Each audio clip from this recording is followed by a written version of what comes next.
살펴볼 차례입니다.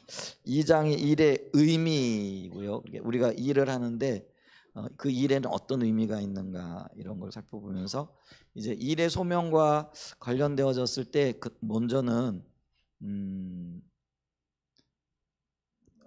PDF 파일 제가 보내드렸죠. 갖고 계신 분도 갖고 계시죠? 혹시 없으신 분들은 보내달라고 이렇게 하시면 제가 보내드릴게요. 그래서 그 책이 없으신 분들은 PDF 파일을 보시면서 이렇게 하셔도 좋지 않을까 싶고요. 네. 그래서 지난주까지 우리가 일의 소명에 대해서 살펴보면서 문화 명령, 문화 명령이 일하시는 하나님, 그 일하시는 하나님께서 우리에게도 일을 맡기셨다라는 거죠. 그래서 그 부분을 좀 이렇게 살펴봤고요. 그 다음에 이제 일의 의미 2장 볼 텐데 미리 보기를 좀 보면은요. 그 일은 어떤 의미가 있느냐? 일을 통해서 우리는 하나님을 섬긴다라는 거죠. 그래서 일은 하나님을 섬기는 도구이다. 첫 번째고요. 그 다음에 이제 두 번째는 일은 이웃을 사랑하는 핵심적인 수단이다. 그 이웃을 섬기면서 그 섬김이 사랑의 표현이죠. 이제 그런 어떤 수단이다. 그래서 우리가 이웃을 섬기는데 뭘로 섬길 거냐? 일을 통해서 섬긴다. 이제 이런 의미이고요. 세 번째는 일은 그 자체가 하나님을 위한 선교이다. 일을 통해서 하나님의 일하심을 이웃에게 나타내기도 하고 그로 인한 혜택을 보기도 하고 그래서 이 일을 통해서 우리가 하나님을 전하는 수단이 되어진다라는 거죠. 그 다음에 이제 이 일은 자신의 행복을 위해 필수적이다.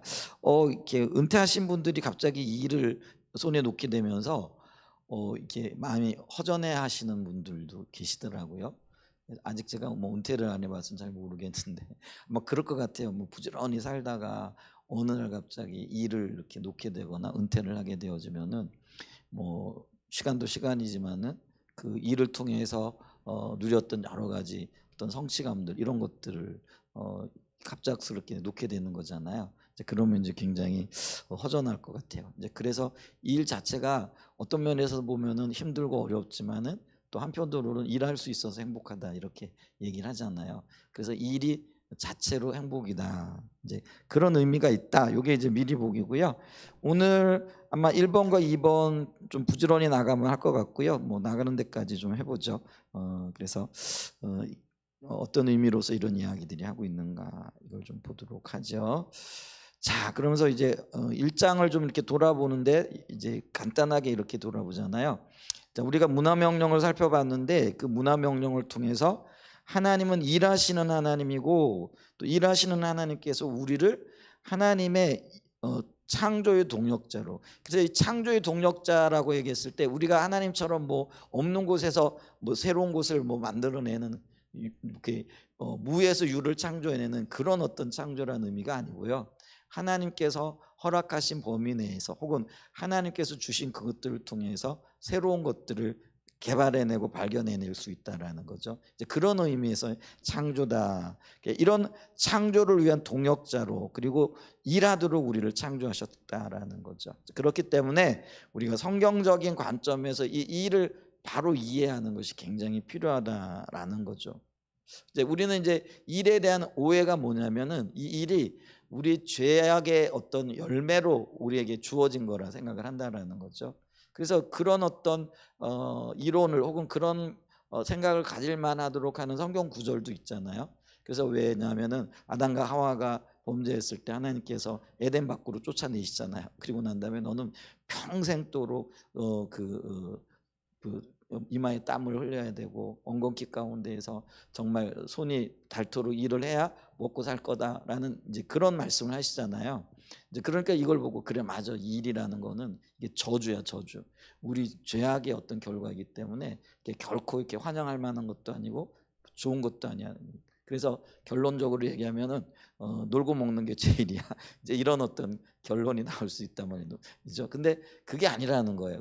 인류가 타락하기 전에 하나님은 창조 자체가 하나님의 일이었고 그리고 본인이 그러니까 하나님 당신께서 일을 하셨을 뿐만 아니라 또 하나님께서 창조하신 그 사람들에게 일하도록 명령하셨다라는 거예요. 이제 그게 문화명령이다라고 우리가 그걸 살펴볼 수 있었죠. 그렇기 때문에 이 일은 죄악의 열매 결과 그게 아니고요. 그 여러 가지 의미를 가지고 있다라는 거죠. 그래서 뭐 1차적으로는 당연히 내 자신과 가족의 필요를 채우기 위한 수단이죠. 먹고 살기 위한 수단이라는 거죠. 근데 그 이상의 의미를 갖고 있는데 그 이상의 의미들이 아까 미리 보기에서 살펴봤던 몇몇 가지가 대표적인 거라는 거예요. 자, 그래서 이 몇몇 가지들을 좀 한번 좀 집중적으로 살펴보기를 원한다. 그래서 첫 번째가 뭐라고요? 일은 하나님을 섬기는 도구다. 하나님 섬긴다라는 건 하나님의 뜻에 동참한다라는 그런 의미가 되거든요. 그러니까 우리가 하나님을 섬긴다 했을 때 하나님이 주도적으로 어떤 일들을 하시면은 우리는 하나님과의 관계 속에서 하나님의 의도를 알고 그 의도를 따라 가는 거잖아요. 그게 일에 동참하는 거예요. 그게 우리의 섬김이라는 거죠.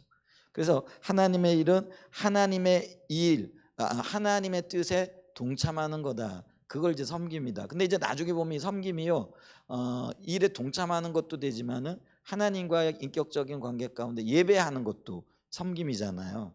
그것도 연관이 되어진다라는 것들을 우리가 보게 될 거라는 거죠. 자, 그러면서 우리는 앞장에서 하나님께서 인간을 창조하시되 하나님의 창조의 동력자로 창조했다라는 걸 봤죠. 그러므로 우리는 이 일을 통해 하나님을 섬깁니다. 하나님의 창조에 그리고 우리를 통하여 새로운 창조를 하시는 그 일들에 동역한다라는 거죠. 그게 일이라는 거죠. 그리고 그게 우리가 하나님을 섬기는 거다라는 거죠. 자, 우리는 하나님께서 문화 명령을 위해 사용하신 단어들을 보아도 이 점을 알 수 있습니다. 그래서 이제 말이 하나님의 의중과 의도를, 언어가 하나님의 어떤 뜻들을 전달하는 데 굉장히 중요한 수단이잖아요.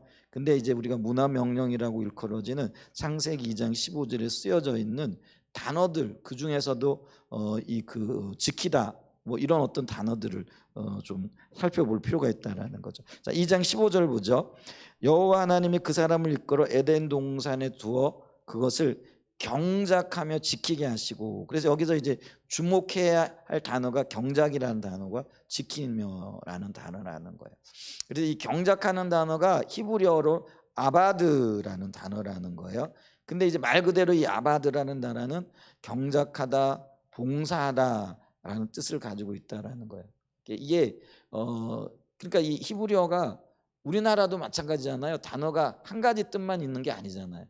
여러 가지 의미가 있는데 이 히브리어도 그런데, 그래서 이 언어들을 좀 잘 이렇게 봐야 되고요. 그리고 이제 전후 앞뒤 문맥을 따라 가지고 이 단어가 어떻게 사용되어지는 게 더 적합한가, 이런 것들도 좀 봐야 되는데, 이 아바드라는 단어가 경작하다, 경작이라는 건 가꾸고 돌보고 뭐 이런 모든 것들이 포함되어지는 거잖아요. 그 다음에 봉사하다, 섬긴다, 봉사라는 게 섬긴다라는 그런 의미도 있다라는 거죠.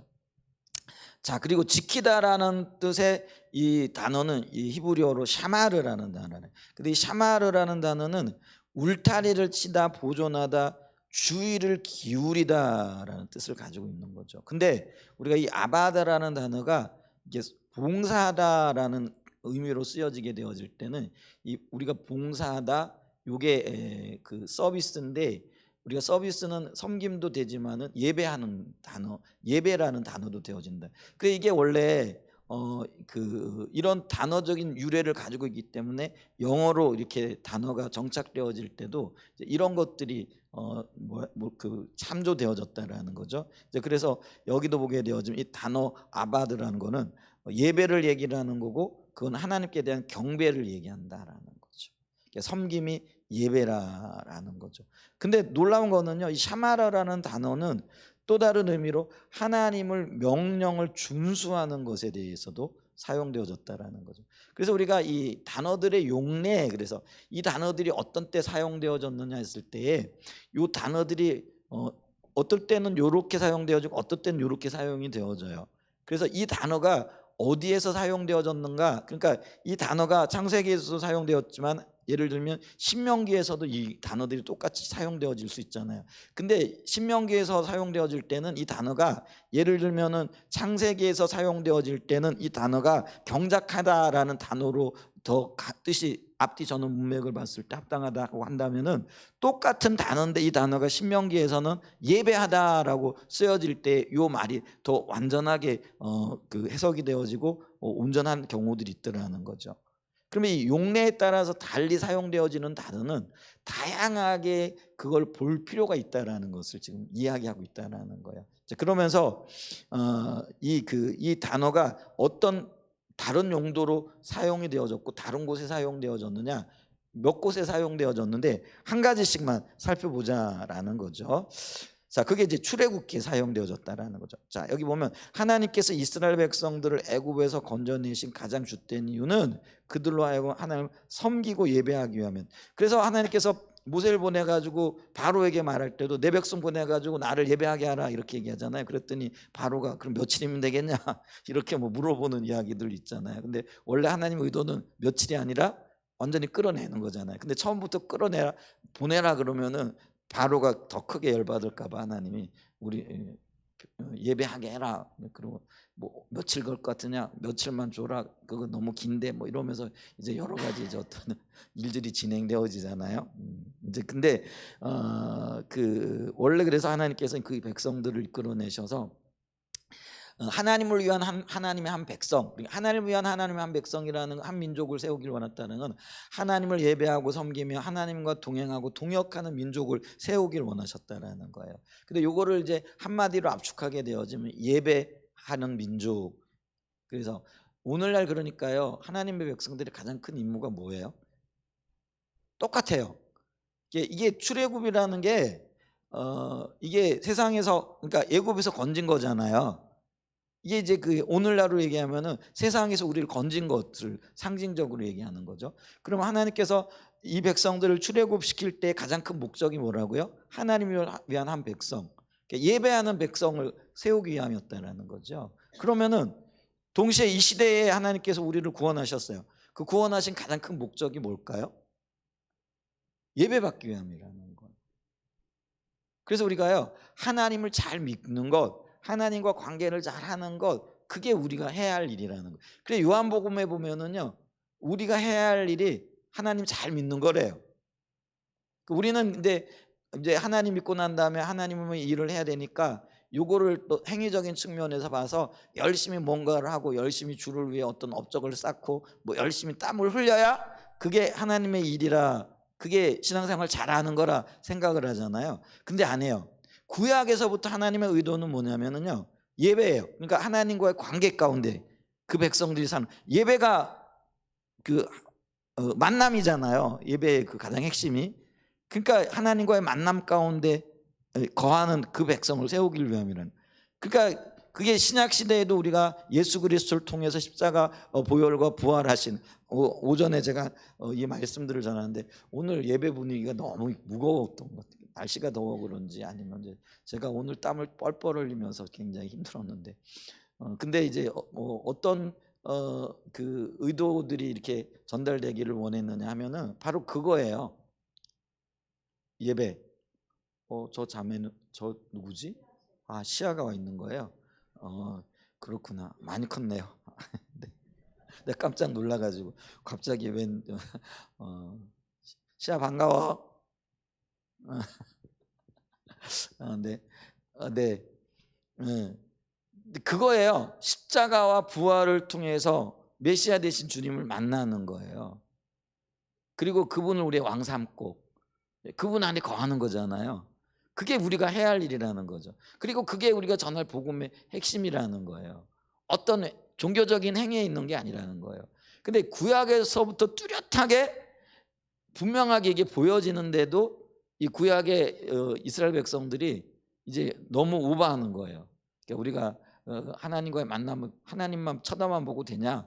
우리가 하나님을 위해서 무슨 일을 좀 해야지, 쉽게 얘기하면. 그러면서 열심히 뭔가를 하는 거죠. 그래서 율법도 지켜야 돼. 그리고 율법도 잘 보존해야 돼. 율법을 잘 지킬 수 있도록 사람들도 가르쳐야 돼. 그러면서 행위에 초점이 맞춰지기 시작한 거라는 거예요. 그러면서 본질을 잃어버린 거죠. 근데 하나님은 원하셨던 건 정확하게 뭐라는 거예요? 예배하는 자리, 그러니까 하나님과의 관계의 자리. 그리고 오늘날 우리를 구원하신 그 목적도 하나님과의 관계가 깊어지는 그 자리로 우리를 이끌고 계시다라는 거예요. 자, 여기 보면은 이제 출애굽기 8장 1절이에요. 자, 여호와께서 모세에게 이르시되 너는 바로에게 가서 그에게 이르기를 여호와의 말씀에 내 백성을 보내라. 그들이 나를 섬길 것이니라. 그 여기서 나를 섬길 것이라고 번역되어져 있는 이 단어가 아바라는 단어예요. 근데 이거를 창세기에서는 아바드라는 단어인데 창세기에서는 뭘로 번역했다고요? 경작하며라고 번역했다라는 거예요. 그러니까 똑같은 단어인데 창세기에서는 경작하며로 번역했고 그 다음에 이 출애굽기 8장 1절에서는 섬기며 이렇게 번역했다라는 거예요. 물론 이제 앞뒤 전원 문맥을 봤을 때 강조점이 조금 다르기도 하지만은 근데 경작한다라는 그 의미 가운데는 하나님과의 관계 속에서 그 뜻을 받든다라는 의미가 있는 거예요. 그게 이제 섬김의 의미가 있다라는 거예요. 그래서 근본적으로 뜻이 같다라는 거예요. 그래서 이 섬긴다라는 게 다른 말로 얘기하면 뭐예요? 나를 섬긴다. 어떻게 섬기는 거예요? 예배함으로 섬긴다라는 그런 의미. 그래서 나를 섬길 것이나 나를 예배하게 할 것이니라. 그래서 여기서 이렇게 얘기를 하잖아요. 그래서 이 구절에 섬긴다란 말은 예배한다는 말이기도 합니다. 그래서 NIV 성경은 그걸 실제로 그렇게 번역하고 있다라는 거예요. 그래서 이 구절에 섬기다는 단어가 아바드이고 이 구절에서 그 단어는 하나님을 섬기고 예배하는 일을 위해 사용되어지고 있다라는 것이죠.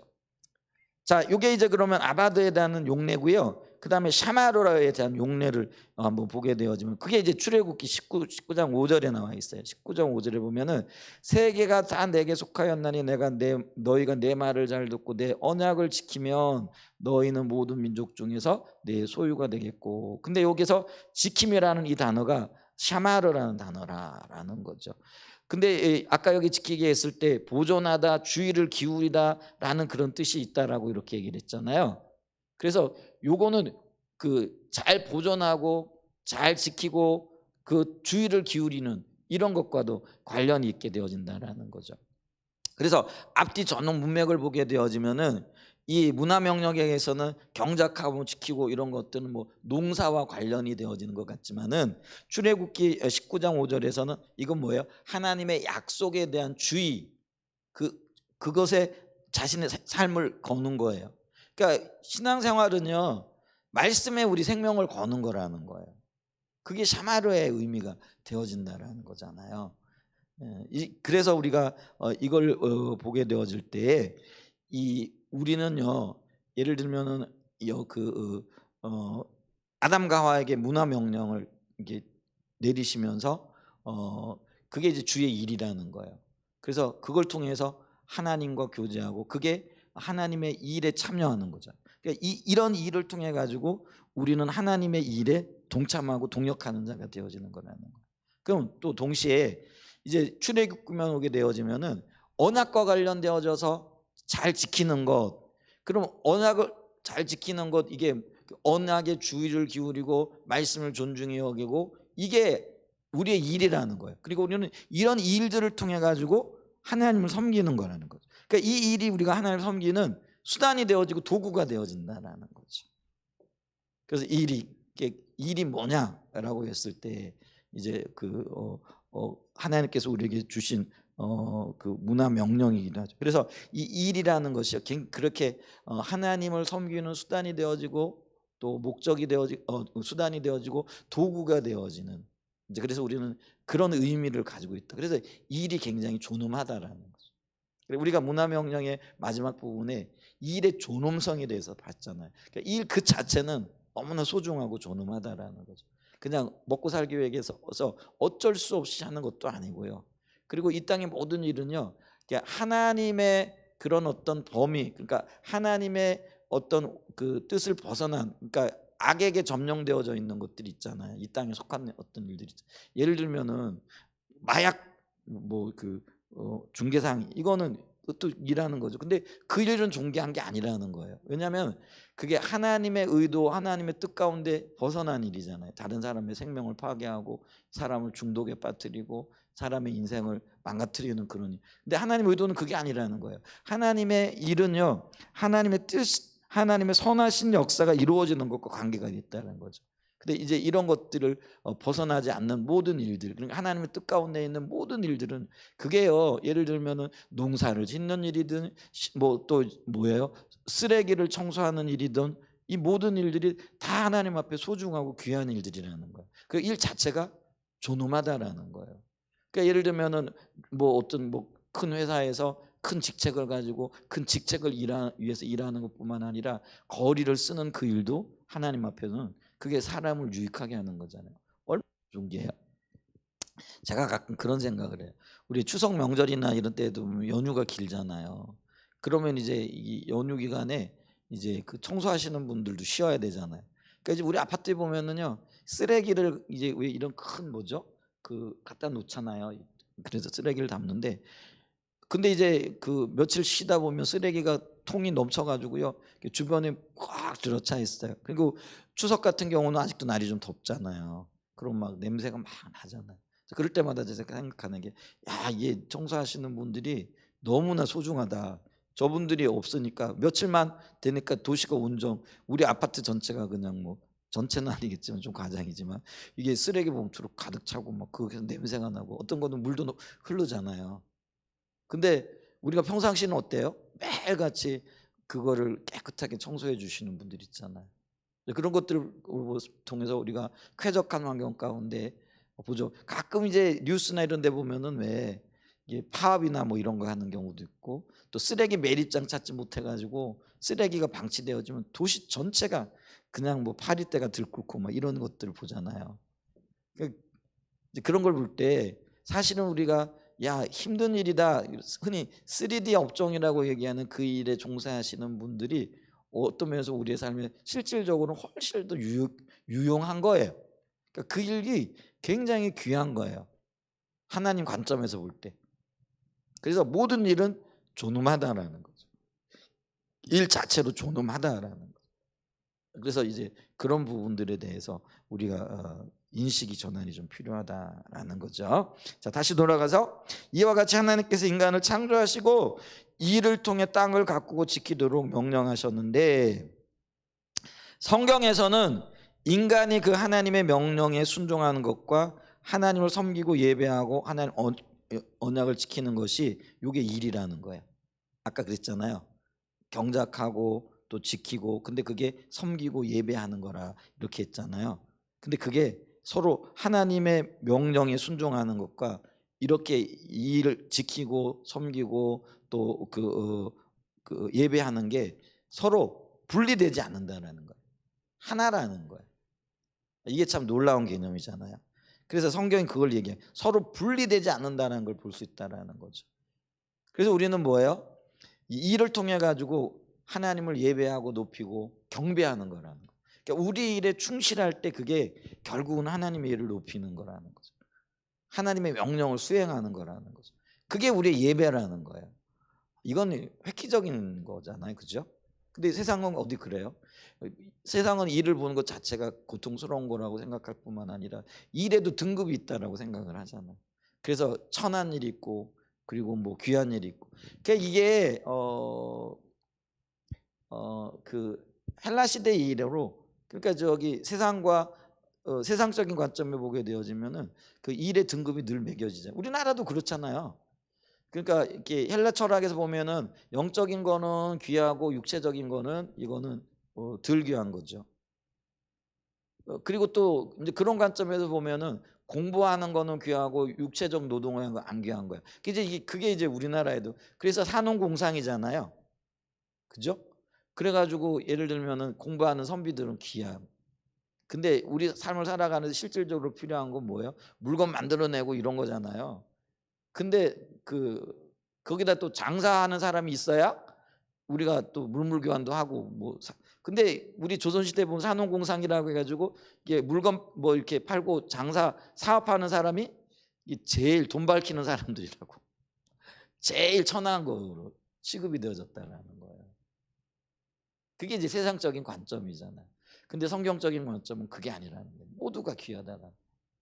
이게 획기적인 거죠. 근데 그러기 때문에 근대가 이렇게 발달할 수 있는 토대가요, 사실은 성경적인 가치관 때문에 그래요.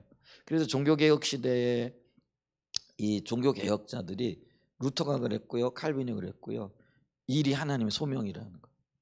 하나님의 소명을 받았으니 이거는 목회를 하는 거나 장사를 하는 거나 공장에서 일을 하는 거나 농사를 짓는 거나 이게 다 하나님이 주신 소명이라는 거예요. 우리는 근데 그때까지만 해도 목회는, 그래서 마틴 루터가요, 저기 원래 아버지가 저기 뭐죠? 영적인 일을 하라고 했는데 처음에 이제 법을 공부하라고 간 거죠. 그랬더니 아버지가 굉장히 이 마틴 루터를 별로 안 좋아하잖아요. 왜냐하면은 아버지 입장에서는 이게 수도사, 그때 당시에 수도사라든지 뭐 그러니까 쉽게 영적인 일에 종사하는 사람들이 그게 중세 시대 이럴 때는 굉장히 대접을 받았단 말이에요. 근데 법 공부 뭐 또 뭐 그 엔지니어 뭐 이런 것들은 여기보다는 한 단계 낮은 거죠. 근데 루터의 아버지가 이게 제가 잘못 알고 있나? 하여간 뭐 그랬어요. 그래서 천대받다가 루터가 이제 집으로 방학 동안에 오다가 벼락을 맞아가 죽을 뻔해가지고 내가 주의 종이 되겠습니다 이래가지고 이제 어떤 바꾸는 그런 계기가 되어졌잖아요. 근데 이제 이런 어떤 그 개념을 가지고 있었던 루터이기 때문에 그가 성경을 보면서 발견해낸 게 뭐냐면은 직업에 귀천이 없고 모든 직업이 하나님의 소명이라는 거예요. 그래서 일은 하나님의 소명이다. 이제 그리고 켈빈도 그런 이야기를 동일하게 하고 있는 것들을 이렇게 본다라는 거죠. 그래서 이 자체가요. 그리고 이런 어떤 개념들이 사람들의 인식 속에서 생겨나기 시작하면서 농업 상업도 발달하게 되어지고 무역이 발달하게 되어지는 거예요. 그리고 공업도 굉장히 발달하게 되어지고 이러면서 급속도로 거기에 이제 근대의 과학주의가 함께 합치되어지면서요. 세상이 급속도로 발전을. 그러니까 오늘날 우리가 얘기를 하잖아요. 그러니까 10년 이룰 게 1년 만에 이루어진다. 뭐 이렇게 얘기를 하는데 그때는 1000년 이루어질 게 뭐 100년 만에 이루어진다. 이런 식으로 급속도로 발전하게 되어진 거예요. 근데 이런 의식들이 일에 대한 어떤 인식의 변화들이 굉장한 발전을 이루는데 역할을 하게 되어졌다라는 거예요. 근데 그게 기독교적인 가치관이 토대가 되어진다라는 거죠. 자, 앞으로 좀 더 상세하게 살펴보겠지만 한 가지 여기서 매우 중요한 사실을 볼 수 있는데 그것은 소위 거룩한 일과 세속적인 일을 구분하지 말라는 거죠. 우리는 거룩한 일과 세속적인 것 구분하잖아요. 주의 일은, 목사는 거룩한 일을 하는 사람이고 장사하고 뭐 또 회사에서 일하고 이런 거는 먹고 살기 위해서 하는 일이니까 이건 세속적인 일이야. 이런 구분이 우리가 아직 그 영향이 남아 있다라는 거예요. 근데 그걸 구분하지 말아라 이렇게 얘기를 하죠. 하나님의 설계는 처음부터 거룩함과 세속적인 것에 이분법적인 개념이 없다라는 거. 같은 거라는 거예요. 이분법적인 개념이 없고 적어도 선한 일에 대해서는 그렇습니다. 그러니까 하나님의 의도하시고 하나님이 기뻐하시는 일에서는 그렇다라는 거죠. 물론 타락 이후로 오늘날에는 악한 일도 있습니다. 그러나 하나님의 목적을 따라 행해진 모든 일에는 분명히 거룩함이 있습니다. 사실 창세기에 하나님이 하셨다고 기록된 일들, 그리고 사람을 창조하시고 그들에게 하도록 부르신 일들은 모두 오늘날 많은 성도들이 소위 세상 일이라고 생각하는 일들, 그러니까 성경에선 소중하고 하나님이 하라고 명령하신 그 일들이 오늘날 우리가 볼 때는 세상 일들이라는 거죠. 근데 성경에서는 세상 일이고 하나님과 상관없는 일이고 하나님이 그걸 존귀하게 안 여기면 그 일 하라고 하나님의 그 존귀한 사람들에게 그걸 명하셨고 부탁하셨겠느냐라는 거예요. 그죠? 하나님이 명령하시고 부탁하셨을 때는 그 일 자체가 존귀한 거라는 거예요. 하나님의 관점은 그런데 오늘날 우리는 그게 하나님의 관점이 아니라 우리의 세상적인 관점으로 뭐 귀한 일, 또 영적인 일, 또 거룩한 일, 세속한 일, 세속적인 일, 이걸 구분해 가지고 있다라는 거죠. 근데 오늘날 우리가 세속적인 일이라고 대부분 평가하는 그 모든 일이 성경에서는 그렇지 않다라고 지금 말하고 있다라는 걸 이야기하고 있다라는 거죠. 자, 그러면서 이제 우리의 일이 하나님을 섬기는 도구인 것을 잘 보여주는 한 대표적인 구절이 골로새서 3장에 나타나 있다라는 거예요. 특별히 골로새서 3장 22절에서 25절을 우리 좀 읽어볼까요? 책이 없으신 분들은 있고 있으신 분들은 같이 읽어보겠습니다. 시작. 종들아, 모든 일에 육신의 상전들에게 순종하되 사람을 기쁘게 하는 자와 같이 눈가림만 하지 말고 오직 도를 두려워하여 성실한 마음으로 하라. 무슨 일을 하든지 마음을 다하여 주께 하듯 하고 사람에게 하듯 하지 말라. 이는 기업의 상을 주께 받을 줄 아나니 너희는 주 그리스도를 섬기느니라. 불을 행하는 자는 불의의 보응을 받으리니 주는 사람을 외모로 취하심. 자, 여기 이게 누구에게 주는 말이냐면 종들에게 주는 말. 그러니까 이제 그때 당시의 종들, 로마 시대의 종들, 어떤 사람들이에요? 아주 세상적인 관점에서 천한 일들이에요. 그럼 그들이 하는 일이 주로 어떤 일이겠어요? 주인을 섬기는 일이잖아요.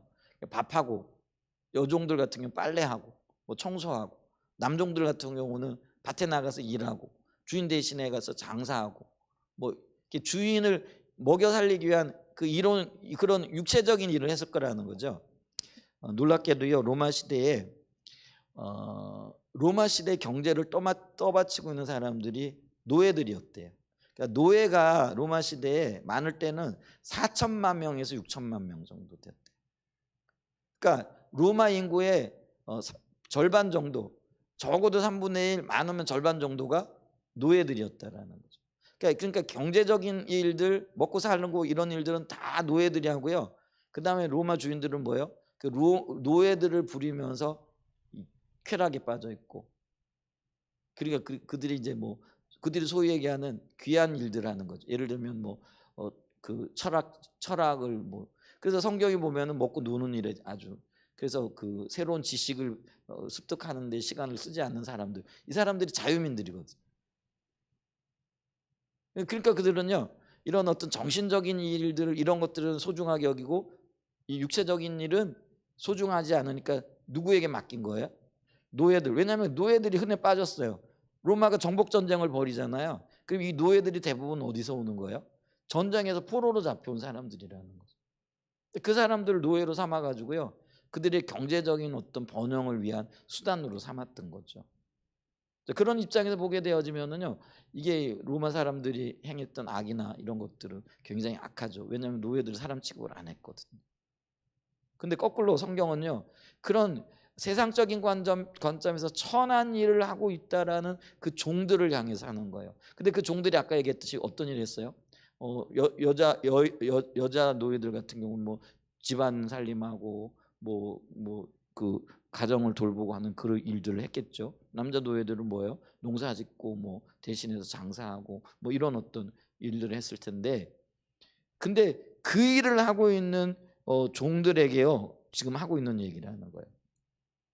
그러면서 그 자기들이 하고 있는 세상 사람들이 볼 때 허드렛 일이라고 보여지는, 로마 사람들이 볼 때는 그게 허드렛 일이기 때문에 자기들은 절대로 안 하는 그 일들을 어떻게 하라는 거예요?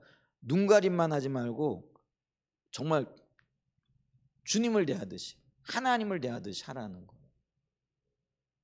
이게 우리가 생각할 때는 뭐 대충 하지 뭐, 그리고 사실 종들이 일한다고 해가지고 그 일한 모든 것들이 그게 자기 것 되어지는 것도 아니잖아요.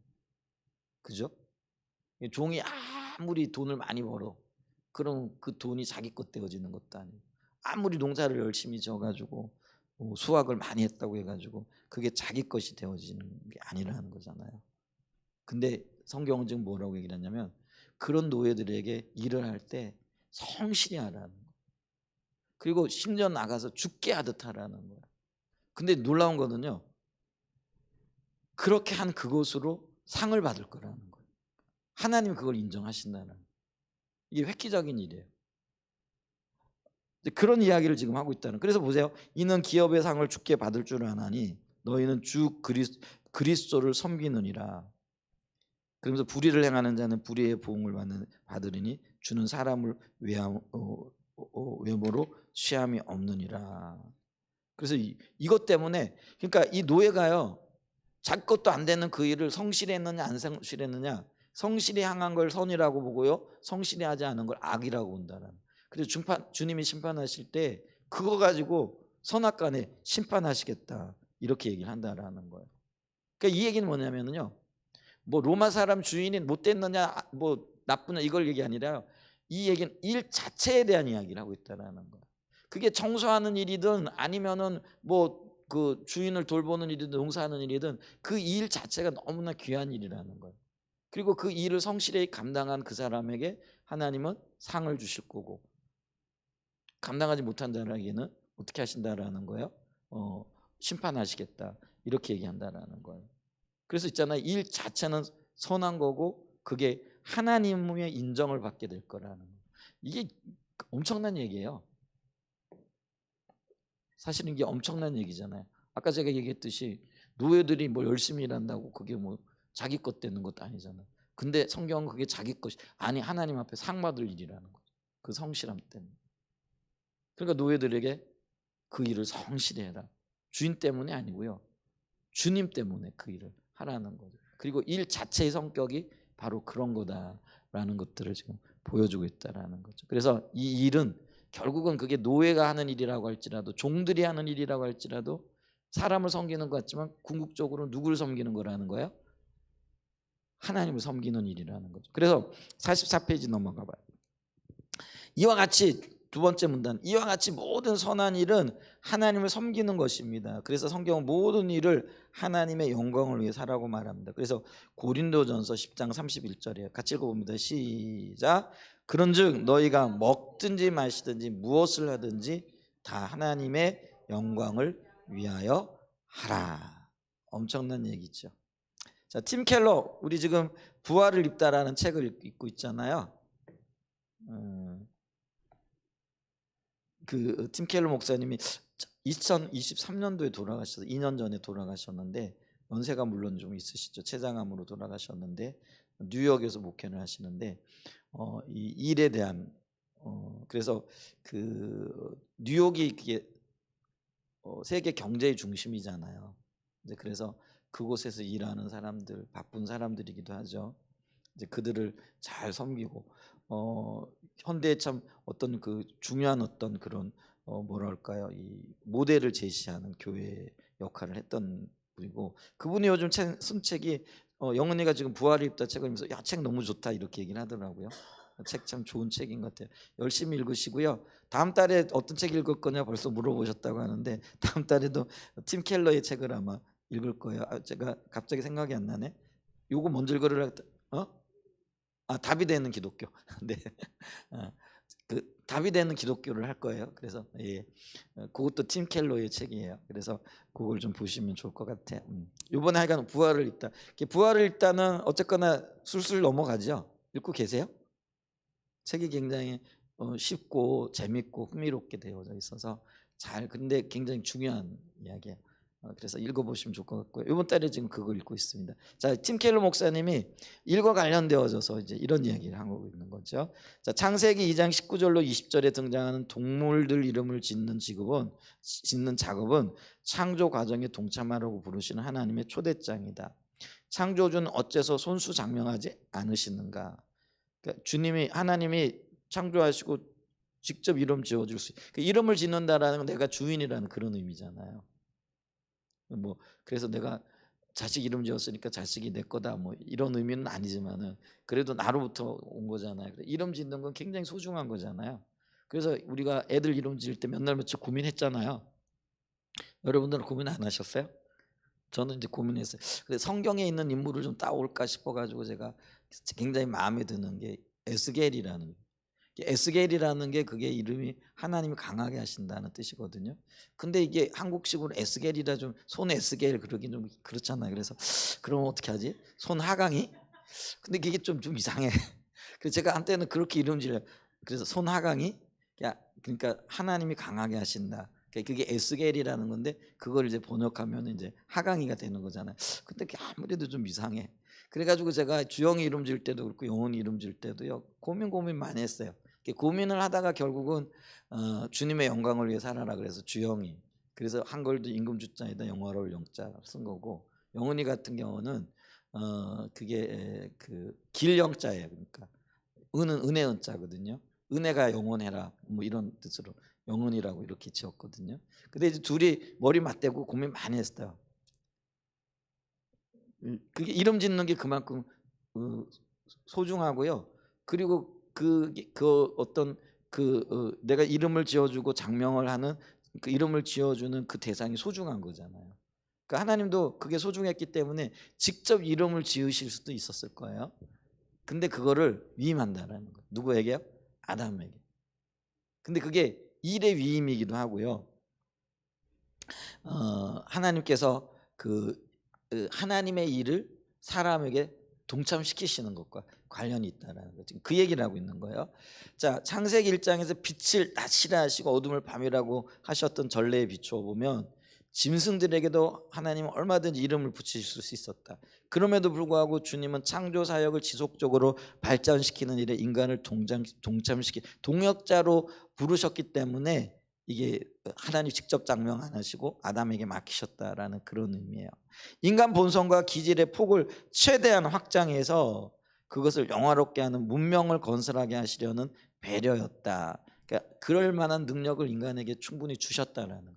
그러니까 그 능력 발휘하며 살아라 이거예요. 그러니까 하나님께서 우리에게 일할 수 있는 능력을 주셨고 일하면서 살아라. 그게 복된 거다. 지금 이걸 말씀하는 거라는 거예요. 그래서 일은요, 여러분 먹고 살기 위해서 어쩔 수 없이 하는 게 아니라 복이에요. 주의 일을 동참하는 거잖아요. 이제 어제도 이제 그 성경 공부를 하고 어쨌거나 그게 이제 저는 또 일이잖아요. 그게 일이니까. 근데 이제 입에서 단내가 나는 거예요. 집에서 가서 자려고 하니까 온몸이 욱신욱신 거예요.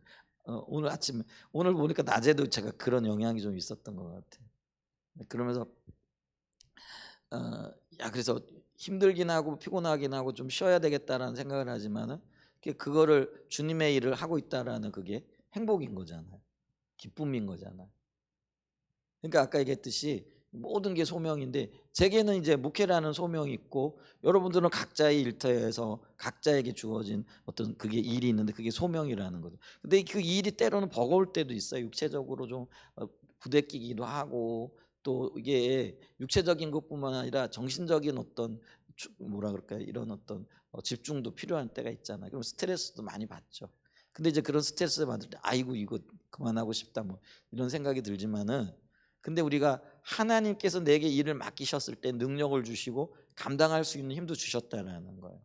그걸 생각하면은 뭐 다시 주님을 신뢰하고 힘을 내고 가야 되는 거죠.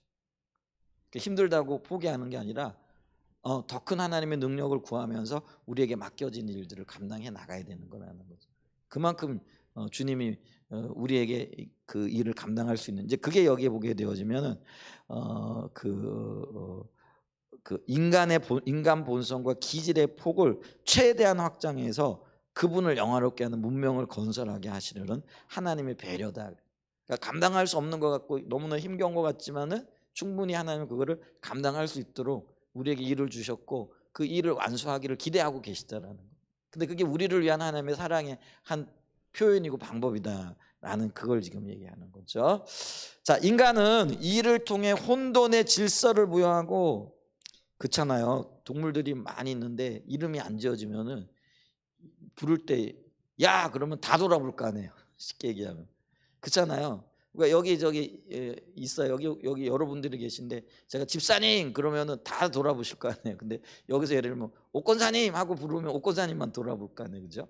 그러면은 이게 혼돈이 사라진다라는 거예요. 이름을 지음으로써 혼돈이 사라지고 새로운 질서가 부여되어지고 평화가 임하는 거예요. 근데 그게 아담이 장명을 하는 이름을 지어지는 이 그 수고를 통해서 이런 일들이 생겨났다라는 그런 의미야. 자, 그래서 인간은 이를 통해 혼돈의 질서를 부여하고 새로운 사물을 만들어내고 창조 패턴을 활용하고 공동체를 조직한다. 따라서 유전자를 결합시키던 뇌 수술을 하던 고물을 수집하던 창세기 때는 이런 일은 없었겠죠. 근데 이게 이제 그 일의 순종을 통해서 점점 문화가 발달하고 또 문명이 발달하고 또 이런 어떤 기술들이 발달하게 되어지면서 지금은 창세기 때에는 생각할 수 없었던 일들을 우리가 지금 하고 있는 거죠.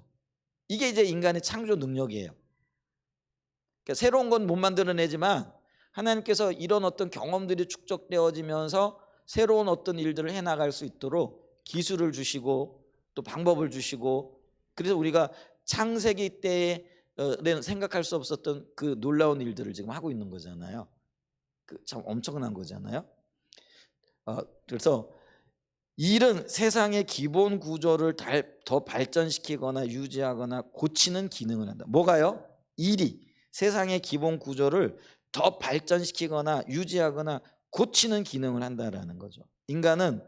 인간의 노동은 그런 식으로 하나님의 사역과 연결된다. 그래서 인간을 창조 사역의 동역자를 불렀다라는 이런 의미라는 거예요. 이걸 통해서 하나님이 하시고자 하시는 그 일들을 우리가 해 나가는 거예요. 그러니까 우리를 통해서 하나님께서 이미 제시해 놓으신 그런 것들을 향해 달려나가는 거죠. 그런 어떤 그 발전이 있게 되어지고 또 유지시키고 또 고치고 하는 그런 일들을 하게 되어진다라는 거죠. 그래서 결론이 나오는 거예요. 따라서 크든 작은 모든 일이 소중하다라는 거죠. 자, 그러면서 이제 비즈니스도 마찬가지다. 팀 켈런을 이어서 그의 책에서 미국 플러 신학교 총장이었던 리처드 마우라는 분을 통해서 뉴욕시의 은행원들을 대상으로 한 강연에 대해서 언급하고 있는데, 마우라는 이 플러 신학교 총장은 창세기 이 말씀들을 짚어가면서 하나님은 온갖 창의성의 모태가 되는 세상을 지으신 창조주요 발명가라는 점을 역설했습니다. 인간의 모태가 되는 분이 하나님이잖아요. 그러니까 인간에게 창의력이 있다 그러면 하나님께 창조성이 있는 거죠. 그래서 우리의 창의력이 하나님의 창조성으로부터 왔다라는 거죠. 그래서 우리가 창조주가 발명가고 세상을 지으신 분이라는 거죠. 그래서 이 창조주 하나님을 모티브로 하는, 그래서 이 창조주 하나님의 관점에서 사업도 하고 또 경영도 하고 이렇게 해보라고 도전했다라는 거죠. 여기 보면 그리고 창조주 하나님을 투자은행의 경영진으로 생각해보라고 그들에게 도전했습니다. 주님은 자신을 동원해서 새 생명으로 가득한 온 세상을 지으셨습니다. 그와 같이 투자은행 경영진들이 충족해야 할 인간의 필요가 무엇인지 보이고 그 요구를 채울 만한 은사나 자원이 파악될 때, 내가 하나님의 관점에서 그 일을 해가려고 할 때 그런 일들이 생긴다라는 거죠. 대가나 위험을 계산하지 않고 과감히 투자한다면 어떻게 될 것인가? 주님의 뜻을 이루기 위해서요. 부족한 부분이 메워지고 그 열매로 새로운 일자리와 새로운 제품들이 창출되고 삶의 질이 더 나아지지 않겠는가? 그러면서 마오는 그런 비즈니스야말로 실질적으로 하나님의 사역에 닮은 꼴이라고 결론 지어줬다. 하나님을 영화롭게 하는. 이게 이제 두 번째 의미와도 관련되어져. 이런 일들을 통하여 사람을 유익하게 하는 거예요. 그리고 이게 사랑이라는 거예요. 이런 것들을 통해 가지고요. 지금 우리가 왜 선교회에서 왜 어디예요? 저기 갑자기 마다가스카르하고 이디오피아에 양계장 세웠잖아요. 그 일이 마다가스카르를 유익하게 하고, 이제 거기에 어떤 일들이 나요? 거기서 이제 직업 교육도 일어나고 또 고용도 창출되어지고 또 그것들을 통해 그들이 수입을 얻게 되어지면 생활 수준이 올라가는 거잖아요. 이제 그러면서 이 적은 부분에서 시작하지만 마다가스카르의 변화의 물결이 일어나는 거라는 거죠. 그러니까 맨날 갔다가 구호품만 나눠준다고 될 일이 아니라는 거예요. 이 비즈니스가 창출되어져야 돼요. 그러니까 이 하나님께서 이런 일들, 그러니까 하나님의 관점에서 하나님이 투자은행의 총재라고 생각하고 어떻게 하면 하나님의 이 창조의 역사를 통해서 세상을 유익하게 하고 사람들을 세워 나갈 것인가? 그게 비즈니스, 그게 이제 어떤 형태의 비즈니스가 되어지든지 그런 일들이 일어난다라는 거죠. 그게 하나님의 우리를 일을 주신 의미라는 거예요. 그러니까 일하라고 하신 하나님의 의도라는 거예요. 그러니까 우리의 일을 통해 가지고 우리가 하나님을 대신하여 혹은 하나님께서 명령하신 이 일들을 해 나간다라고 할 때에 어떤 일들이 나는 거죠? 내 자신뿐만 아니라 다른 사람들에게 굉장한 유익이 나타난다라는 거죠. 이게 엄청난 일이잖아요. 그러니까 우리가 뭐 어떤 분들은 조금 더 크게 세상적인 열매가 있을 수도 있지만 우리 같이 눈에 보이지 않는 어떤 일들이라고 하지만은 그런 일들을 통해 가지고 하나님의 놀라운 역사들을 이루어 나가게 될 거라는 거죠. 이제 그걸 지금 이야기하고 있다라는 거죠. 그래서 우리가 볼 수 있는 게 우리는 이 일을 통해서 하나님을 예배한다. 이 일을 통해서 하나님의 뜻을 이루어 간다라는 거죠. 그 일이 하나님을 섬기는 도구다 이런 거죠. 그래서 우리가 이런 자세를 가지고 우리의 일터에서 일에 임해야 된다라는 거죠. 목회를 하는 저는 목회를 이런 자세를 가지고, 그리고 또 회사에서 일을 하실 때, 가정에서 애들을 섬길 때, 또 뭐 어떤 일을 하든지 간에 이런 자세를 가지고 우리가 일을 대해야 된다는 거죠. 그래서 일은 소명이다라는 거죠. 네, 2번까지 하려고 그랬는데 오늘 1번까지 하면 안 될 것 같아요. 벌써 55분이라. 그래서 오늘 1번까지만 하고요. 네, 오늘 또 그 한 주간도 정말 주님과 동역하고 동행하는 가운데 우리의 삶을 통해서 주님의 뜻이 이루어지고 또 주님과의 관계 속에서 우리가 행복한 그런 자리에 섰으면 참 좋겠습니다. 그런 은혜가 늘 넘치는 귀한 은혜가 있으시기를 예수님의 이름으로 간절히 축복하고 축원드립니다. 기도합니다.